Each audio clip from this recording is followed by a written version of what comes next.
Fl-ewwel messaġġ tiegħu f'jum il-miliet, il-Papa Franġisku appella għal tmiem inċidenti traġiċi marbuta ma' persuni li jivvjaġġaw illegalment bit-tama ta' ħajja aħjar fl-Ewropa.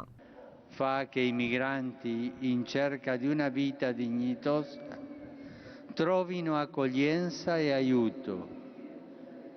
Tragedie come quelle a cui abbiamo assistito quest'anno con i numerosi morti a Lampedusa non accadano mai più.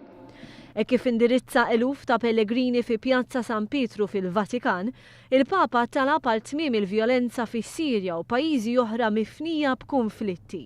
Intilfu wisq ħajjiet fis-Sirja stqarr il-Papa Arġentin. Din hija t-tielet darba li s-Sirja ngħatat prominenza fl-indirizz tal-Papa, magħruf bħala l-Urbi et Orbi. Hija wkoll it-tielet barka Urbi et Orbi tal-Papa Franġisku wara l-jum li fih intażel bħala kap tal-Knisja Kattolika u laqit il-kbir.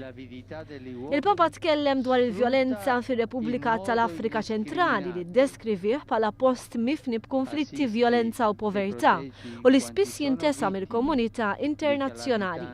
Talab għan-Niġerja li qal hija mkissra minn attakki kontinwi li jolqtu wkoll lill-innoċenti u lil min ma jistax jiddefendi ruħu. Ma setax jonqos li jsemmi l-Iżrael u l-Palestina l-art fejn twieled Ġesu bambin. Hawnhekk ukoll l-appell kien biex issaltan il-paċi. Fl-omelija pjuttost qasira tiegħu il-Papa qal li kull persuna Kristjana tista' tagħżel bejn id-dlam u d-dawl u bejn l-imħabba u l-mibeda. Enfasizza li minkejja li ħafna drabi l-pajjiżi li semma huma minsija Alla ma jinsa lil ħadd. Appella wkoll biex il-qalb tal-bniedem ma tiqafx titqanqal. In questo mondo, in questa umanità, oggi è nato il Salvatore, che è Cristo il Signore. Fermiamoci davanti al bambino di Betlemme. Lasciamo che il nostro cuore si commuova. Non abbiamo paura di questo, non abbiamo paura a che il nostro cuore si commuova.